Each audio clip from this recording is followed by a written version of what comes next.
बिस्मिल्लाहिर्रहमानिर्रहीम। अस्सलाम वालेकुम। सेफ़ एकेडमी में खुश आमदीद। आज हम क्लास 8 की मैथमेटिक्स जो कि न्यू बुक है सिंगल नेशनल करिकुलम का, इसके मैथमेटिक्स का एक्सरसाइज 3.2 हल करने जा रहे हैं। तो क्वेश्चन शुरू करने से पहले हम आपसे इल्तिजा करते हैं कि अगर आप हमारे चैनल पर नए हैं तो चैनल को सब्सक्राइब कीजिए ताकि हमारे आने वाली हर लेक्चर आप तक बर वक्त मौसूल हो सके। तो चलिए स्टार्ट लेते हैं। क्वेश्चन नंबर 1 में वो कह रहे हैं कि फाइंड परसेंटेज प्रॉफिट और परसेंटेज लॉस इफ़। उन्होंने कुछ क्वेश्चन दी है और हमसे कह रहे हैं कि परसेंटेज प्रॉफिट या परसेंटेज लॉस, अगर प्रॉफिट हो तो इसका भी परसेंटेज, और अगर लॉस हो यानी नुकसान हो तो उसका भी परसेंटेज मालूम करें। तो हम पहले क्वेश्चन की हल की तरफ बढ़ते हैं, जिसमें हमें दिया है कि cost price 3,900 and selling price 3,800। तो जाहिर बात है ये तो लॉस हो रहा है, क्योंकि 3,900 में लेकर 3,800 में फरोख्त कर रहा है, तो ये लॉस हो रहा है। हम इसको सॉल्व करते हैं, मालूम करते हैं। अच्छा, तो पहले पार्ट में हमें कॉस्ट प्राइस 3,900 और सेलिंग प्राइस RS 3,800 दिया है। तो हमें रिक्वायर्ड क्या है? ज़ाहिरी बात है परसेंटेज लॉस, क्योंकि इसमें लॉस हो रहा है। तो यहाँ हम लिख लेते हैं रिक्वायर्ड। हमें क्या चाहिए, हमें किस चीज़ की ज़रूरत है? तो हमें परसेंटेज लॉस, ये हमें रिक्वायर्ड है। तो हम सोल्यूशन की तरफ बढ़ते हैं और लिखते हैं सोल्यूशन। तो परसेंटेज लॉस के लिए हमारे साथ फार्मूला है कि percentage loss is equal to loss divided by cost price. तो परसेंटेज लॉस के लिए हमें पहले लॉस मालूम करना चाहिए। तो हम लॉस तो बिल्कुल आसानी से मालूम कर सकते हैं, क्योंकि हमें मालूम है कि selling price less than cost price. हम लिख सकते हैं कि जब सेलिंग प्राइस कास्ट प्राइस से छोटा हो तो हमारे पास लॉस होता है। तो हम लिख लेते हैं कि as S P selling price S P is less than cost price C P. So हम लिख लेते हैं there is loss, there is loss, यहाँ नुकसान हो रहा है। अब हमने लॉस फाइंड करना है, तो लॉस कितना होगा नुकसान? Loss is equal to cost price C P minus sale price S P. तो हमारे पास कास्ट प्राइस जो है वो 3900 दिया है उन्होंने, 3,900 माइनस 3800 सेलिंग प्राइस है। तो जब हम 3900 से 3800 को माइनस करते हैं तो हमारे पास रिज़ल्ट आता है 100, यानी 100 रुपये नुकसान इसमें हो रहा है। अब वो हमसे परसेंटेज लॉस मांग रहे हैं।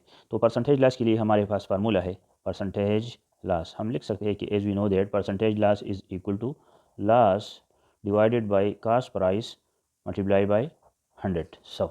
ये बुक में भी ये फार्मूला मौजूद है। तो लॉस हमारे पास 100 है, डिवाइडेड बाय कास्ट प्राइस जो है हमारे पास 3,900 है, मल्टीप्लाइड बाय 100 या 100। ये दो ज़ीरो के साथ कैंसिल आउट हो जाएगी। हमारे पास परसेंटेज लॉस होगा 100 डिवाइडेड बाय 39। जब हम 100 को 39 पर डिवाइड करते हैं तो हमारे पास 2.56% ये परसेंटेज लॉस बचता है। Percentage loss is equal to 2.6%, और ये हमारे पास आंसर भी है। याद रखिएगा बच्चों, जब सेलिंग प्राइस कास्ट प्राइस से छोटा होता है तो हमारे पास लॉस होता है। जब सेलिंग प्राइस कास्ट प्राइस से बड़ा होता है तो हमारे पास फिर प्रॉफिट होता है। प्रॉफिट के लिए भी यही फार्मूला इस्तेमाल होगा, लेकिन यहाँ उसमें वह फिर यहाँ प्रॉफिट होगा और इस जगह पर भी प्रॉफिट होगा। तो अच्छा, अगर डिवीजन में आपके लिए मसला हो तो आइए हम इसका डिवीजन भी करते हैं। तो 39 multiplied by 2 is equal to 78। जब 100 से 78 निकल जाए तो हमारे पास 22 बच जाता है। 22 39 से छोटा है, लिहाजा हम डेसिमल पॉइंट और इसके बाद 00 को यहाँ कैरी करते हैं, ये 220 बन जाएगा। जब हम 39 को 5 से मल्टीप्लाई करते हैं तो 39 5 ज़र 195 हमारे पास बन जाता है। जब हम 220 से 195 को निकालते हैं तो हमारे पास 25 बच जाता है, क्योंकि यहाँ इसके लिए कैरी होगा 1, ये 10 होगा, 10 से जब 5 निकल जाएगा तो हमारे पास 5 बच जाएगा। यहाँ हमारे पास 1 है, 1 से के लिए जब 2 से 1 कैरी होगा तो 11, 11 से जब 9 निकल जाए तो हमारे पास 2 बच जाता है। अच्छा, ये भी छोटा है फिर, तो हम यहाँ 0 लगा कर इसको कैरी करते हैं 25 के लिए, ये 250 बन जाएगा। अगर हम इसको 6 से मल्टीप्लाई करते हैं 39 को तो हमारे पास 234 बन जाता है। ये फर्दर डिवाइड होता जाएगा, इसको हम फिर यहाँ पर छोड़ लेते हैं। तो loss is equal to 100 divided by 39 is equal to 2.56। अगले क्वेश्चन की तरफ हम बढ़ते हैं। अगला जो पार्ट है इसमें उन्होंने हमें दिया है कि cost price is equal to 14,500 and selling price is equal to 14,000। तो जब हम 14,500 में ख़रीद कर 14,000 में बेचेंगे तो ज़ाहिर बात है हम नुकसान करेंगे। तो हमें नुकसान चाहिए, उन्होंने हमसे परसेंटेज लॉस या परसेंटेज प्रॉफिट मांगा है। तो यह ज़ाहिरी बात है यहाँ लॉस हो रहा है। तो हमने लॉस और परसेंटेज लॉस को फाइंड करना है। तो रिक्वायर्ड यहाँ हमारे पास क्या होगा, ज़ाहिरी बात है रिक्वायर्ड यहाँ परसेंटेज लॉस हमें चाहिए, मालूम करना है। ये हमें गिवन है, ये रिक्वायर्ड है। हम सोल्यूशन की तरफ बढ़ते हैं और हम लिख लेते हैं कि सोल्यूशन में सबसे पहले हम लॉस फाइंड करेंगे, नुकसान फाइंड करेंगे या जो तावान होता है। तो हम लिख लेते हैं कि as sale price S P is less than cost price C P, so there is loss, there is loss और लॉस इज़ अकरिंग, नुकसान हो रहा है। अब हमने इस लॉस को फाइंड करना है। तो loss is equal to cost price minus sale price. तो कास्ट प्राइस से हम सेल प्राइस को माइनस करते हैं। हमारे पास जो कास्ट प्राइस है वो है 14,500 माइनस सेल प्राइस जो है वो 14,000 है। जब हम 14,500 से 14,000 है, 14,500 से जब हम 14,000 को निकाल लेते हैं तो हमारे पास क्या बच जाता है, ज़ाहिरी बात है 500 बच जाता है। और ये 500 जो है ये हमारे पास लॉस है। अब हमने परसेंटेज लॉस प्रॉफिट करना है। तो इसके लिए हमारे पास फार्मूला है, पहले क्वेश्चन में भी हमने यूज़ किया कि percentage loss is equal to loss divided by cost price या सी पी मल्टीप्लाइड बाय 100 या 100। तो इसमें हम वैल्यूज़ को पुट करते हैं। हमारे पास लॉस जो है वो 500 आया, डिवाइडेड बाय कास्ट प्राइस हमें जो दिया है वो 14,500 है, मल्टीप्लाइड बाय 100। तो ये दोनों ज़ीरो, इन दोनों ज़ीरो के साथ कैंसिल आउट हो जाएंगे। हमारे पास क्या बच जाएगा, हमारे पास 500 परसेंटेज लॉस में हमारे पास 500 डिवाइडेड बाई 145 बच जाएगा। जब हम 500 को 145 पर डिवाइड करते हैं तो हमारे पास रिज़ल्ट आता है 3.44%। ये हमारे पास परसेंटेज लॉस है और ये आंसर भी है। अगले क्वेश्चन की तरफ हम बढ़ते हैं। अच्छा, अगला जो क्वेश्चन है उन्होंने हमें कास्ट प्राइस 67,800 दिया है और सेलिंग प्राइस 68,900 दिया है।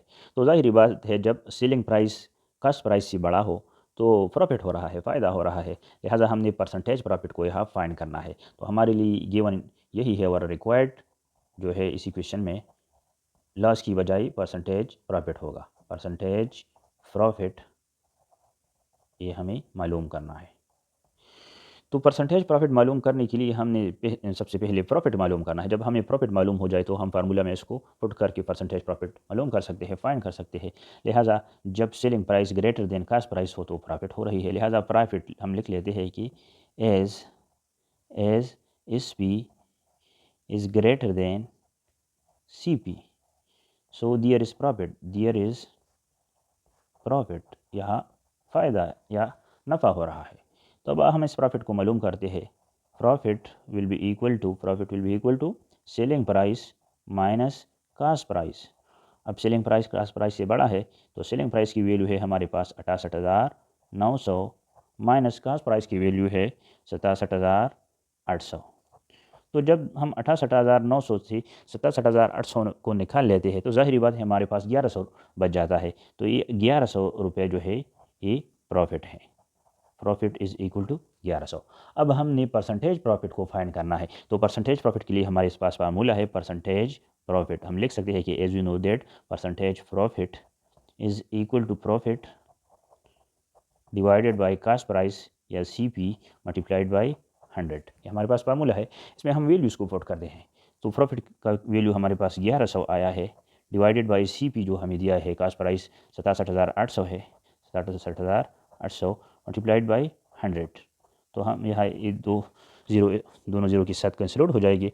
हमारे पास क्या बच जाएगा, 1,100 डिवाइडेड बाई 678, यानी 1,100 डिवाइडेड बाई 678 हमारे पास परसेंटेज प्रॉफिट बन गया। अब अगर हम 1100 को 2578 पर डिवाइड करते हैं तो हमारे पास कितना परसेंट बनता है? ज़ाहिर बात है हमारे पास percentage profit is equal to 1.622%। और ये इस क्वेश्चन का आंसर है, ये हमारे पास सॉल्व हो गया। अच्छा, हम अगले क्वेश्चन की तरफ बढ़ते हैं। अगले क्वेश्चन यानी पार्ट डी में उन्होंने हमें कास्ट प्राइस दिया है 1500 और सेलिंग प्राइस 2550 दिया है। तो ज़ाहिर बात है सेलिंग प्राइस कास्ट से बड़ा है तो ये प्रॉफिट हो रहा है। हमें परसेंटेज प्रॉफिट फाइंड करना है। हमें क्या चाहिए? Percentage profit. तो हम सोल्यूशन की तरफ बढ़ते हैं। रिक्वायर्ड हमारे पास है, required is equal to percentage profit, ये हमें चाहिए। हम सोल्यूशन की तरफ बढ़ते हैं, लिख लेते हैं सोल्यूशन यानी हल। परसेंटेज प्रॉफिट से पहले हमने प्रॉफिट मालूम करना है। तो प्रॉफिट हमारे पास होती है, profit is equal to selling price minus cost price. तो सेलिंग प्राइस हमारे पास एस पी है माइनस कास्ट प्राइस हमारे पास सी पी है। तो सेलिंग प्राइस की वैल्यू हमारे पास 2550 है और माइनस कास्ट प्राइस की वैल्यू 1500 है। जब 2550 से 1500 निकल जाए तो हमारे पास प्रॉफिट 1050 बच जाता है। 1050 रुपीज़ ये प्रॉफिट, नेट प्रॉफिट है। जब हम परसेंटेज प्रॉफिट को मालूम करते हैं तो इसके लिए हमारे पास फार्मूला है, percentage profit is equal to profit divided by cost price C P multiplied by 100। तो हम क्या करते हैं, इसमें वैल्यूज़ को पुट करते हैं परसेंटेज प्रॉफिट की लिए। तो प्रॉफिट हमारे पास 1050 आया, 1050 डिवाइडेड बाई कास्ट प्राइस जो है 1500 है, मल्टीप्लाइड बाई 100। ये दोनों जीरो के साथ कैंसिल आउट हो जाएगी। हमारे पास बच जाएगा 1050 डिवाइडेड बाई 15।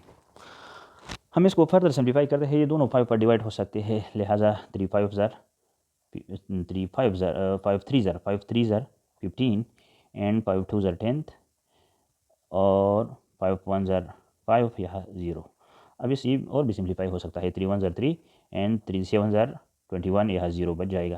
यानी हमारे पास 70 बच जाता है। 70 परसेंटेज प्रॉफिट है। 70 percentage profit is equal to 70%।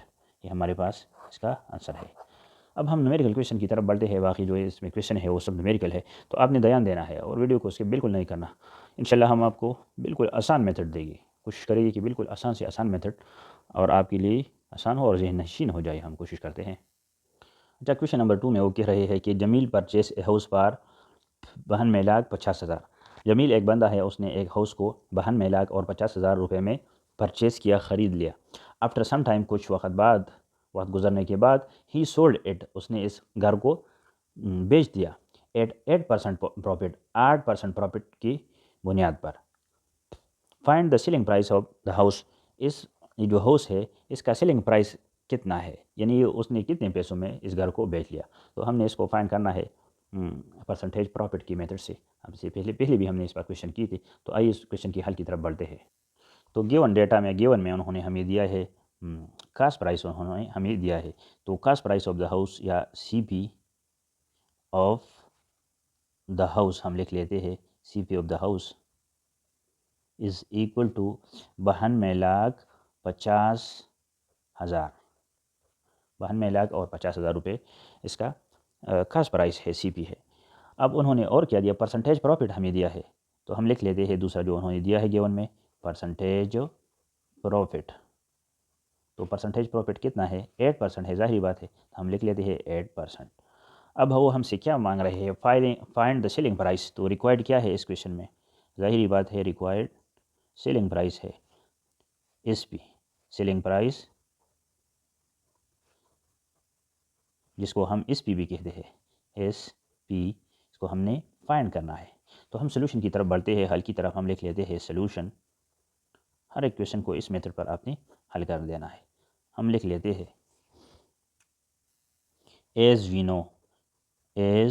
We know that, जैसा कि हमें मालूम है। हमें क्या मालूम है? हमें मालूम है कि प्रॉफिट, हमने पिछले क्वेश्चन में हल किया है कि profit is equal to sale price minus cost price, C P. हमें मालूम है कि profit is equal to sale price minus cost price. हमें सेल प्राइस चाहिए, सेल प्राइस हमने मालूम करना है। तो कास्ट प्राइस को इस साइड पर ले आते हैं। तो हम लिख सकते हैं कि this implies that sale price is equal to profit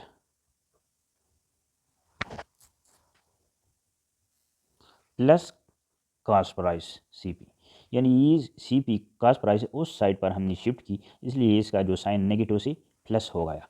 हमें से हमारे पास sale price is equal to profits plus CP है। इसको हम इक्वेशन ए का नाम देते हैं, और इस इक्वेशन का नाम इसलिए देते हैं क्योंकि इसमें हमारे पास सही है कास्ट प्राइस तो मौजूद है लेकिन प्रॉफिट मौजूद नहीं। इनडायरेक्ट में तो उन्होंने दिया है 8% है, यहाँ हम प्रॉफिट मालूम करें कि इस इक्वेशन में डाल लेते हैं और बस सेल प्राइस को बिल्कुल फटाफट मालूम करते हैं। लिहाजा प्रॉफिट के लिए हम लिख लेते हैं कि परसेंटेज प्रॉफिट उन्होंने हमें 8% दिया है, तो 8% प्रॉफिट हम मालूम करते हैं। 8% प्रॉफिट इज़ इक्वल टू जो कास्ट प्राइस है वो है 92,50,000 मल्टीप्लाइड बाई 8 डिवाइडेड बाई 100। 8%, याद रखिएगा कि percent part divided by whole होता है, यानी 100 में 8% 8 डिवाइडेड बाई 100। यहाँ ये दोनों ज़ीरो इन दोनों ज़ीरो के साथ कैंसिल आउट हो जाएगी। अगर हम 92,500 को 8 से मल्टीप्लाई कर दे तो हमारे पास 7,40,000 बनता है प्रॉफिट। 7,40,000 ये है हमारे पास प्रॉफिट। अच्छा, तो अब हम क्या करते हैं, हमारे पास प्रॉफिट की वैल्यू तो आ गई। अब हम इस इक्वेशन में यानी सेल प्राइस जब हम मालूम करना चाहते हैं तो कास्ट प्राइस के साथ इस प्रॉफिट को जब ऐड करते हैं तो जाहिर बात है हमारे पास सेल प्राइस खुद बहुत फाइंड हो जाएगी। लिहाजा हम लिख लेते हैं कि sale price is equal to profit plus cost price, जो ऊपर इक्वेशन है। तो प्रॉफिट हमारे पास 7,40,000 रुपये है और कास्ट प्राइस हमारे पास जो कीमत ख़रीद था वो हमें दिया है 92,50,000 रुपये। इस इन दोनों वैल्यूज़ को ऐड करके हमारे पास 99,90,000 रुपये बनते हैं। 99,90,000 रुपीज़ ये हमारे पास सेल प्राइस है, यानी इतने पैसों में इस बंदे ने घर को बेचकर प्रॉफिट किया 7,40,000 रुपये। तो इस तरह इक्वेशन हल हो गया, ये इसका आंसर है। हम अगले क्वेश्चन की तरफ बढ़ते हैं। अच्छा, जो अगला क्वेश्चन है उसमें वो कह रहे हैं कि an electric fan is sold for RS 19,516। एक इलेक्ट्रिक फ़ैन को 19,516 रुपये में बेच दिया गया after giving a discount of 14%, 14% discount पर, यानी इसी डिस्काउंट इसे इसके कीमत से काटा गया है। Find the mark price of the fan, तो फ़ैन का जो मार्क प्राइस है उसको मालूम करें। तो मार्क पे पहले हमने मार्क प्राइस को जानना है। ये मार्क प्राइस होता क्या है? ये असल में जो चीज़ें हमारे पास होती है, जो मसनूआत होती है, दवाई जो भी चीज़ होती है जो जिसको हम परचेज़ करते हैं और कंपनी की तरफ से इस पर जो कीमत लगाया जाता है इसको हम मार्क प्राइस कहते हैं।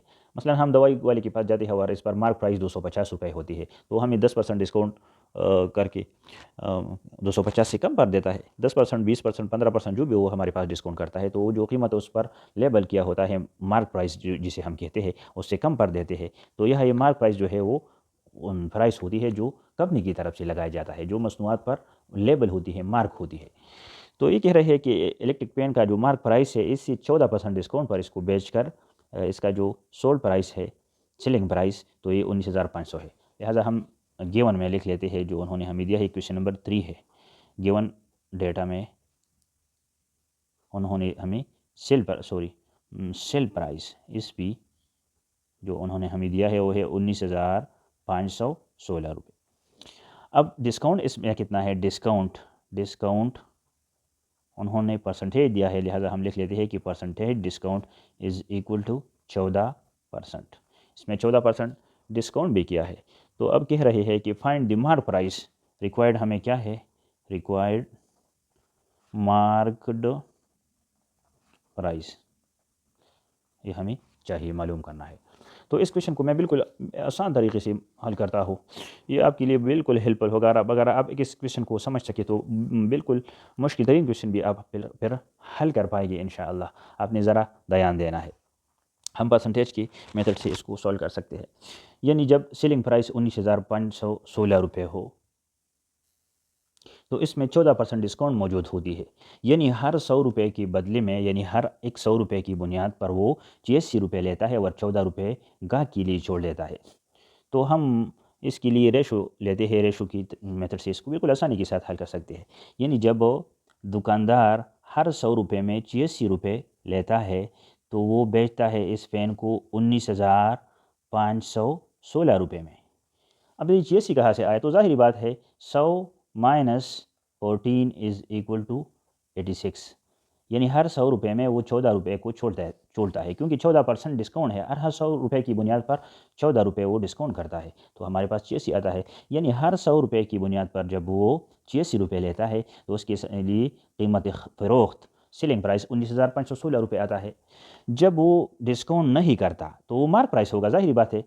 जिस कीमत पर आया है और उस पर वो बेचे तो वो मार्क प्राइस कंपनी की तरफ से होता है, तो वो फिर इस GST की बजाय 100 होगा, यानी 100 रुपये 100 में 100 लेगा। जब वो 14 रुपये नहीं छोड़ेगा बल्कि 100 में 100 लेगा तो कीमत क्या होगी, ज़ाहिरी बात है ये एक्स या मार्क्ड प्राइस जो हमें मालूम करना है, जो हमें चाहिए।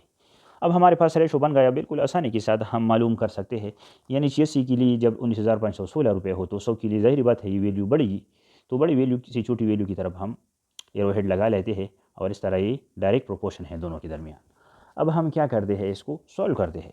यानी हम लिख लेते हैं कि x divided by 19,516 is equal to 100 divided by 86। अब चूंकि हमने x की वैल्यू फाइंड करनी है लिहाजा हम दोनों साइड को 19,516 से मल्टीप्लाई करते हैं। इस तरह ये साइड, इस साइड पर ये 19,516 कैंसिल आउट होकर इस दूसरी साइड पर शिफ्ट हो जाएगा 19,516। अच्छा, अब हम x की value, this implies that x की वैल्यू हम आसानी से फाइंड कर सकते हैं is equal to 19,516 multiplied by 100 and divided by 86। तो जब हम 19,516 को 100 से मल्टीप्लाई करते हैं तो हमारे पास बन जाता है 19,51,600 रुपये डिवाइडेड बाई 86 या 86। जब हम 19,51,600 को 86 पर डिवाइड करते हैं तो हमारे पास x की वैल्यू या रिज़ल्ट आता है 22,693 रुपये। ये x है और ये मार्क प्राइस भी है। x and mark price is equal to marked price. तो लिहाजा हमारे पास मार्क प्राइस बिल्कुल आसानी के साथ हल हुआ, इसकी वैल्यू निकल आई 22,693 रुपये। इस तरह ये क्वेश्चन हल होगा। अगर आप इस क्वेश्चन पर ध्यान दें और इसको समझ सके तो मेरा तो यकीन है कि आप मुश्किल से मुश्किल क्वेश्चन भी इस डिस्काउंट में और sale and price profit and loss में हल सॉल्व कर सकते हैं, मेरा तो यकीन है। अच्छा।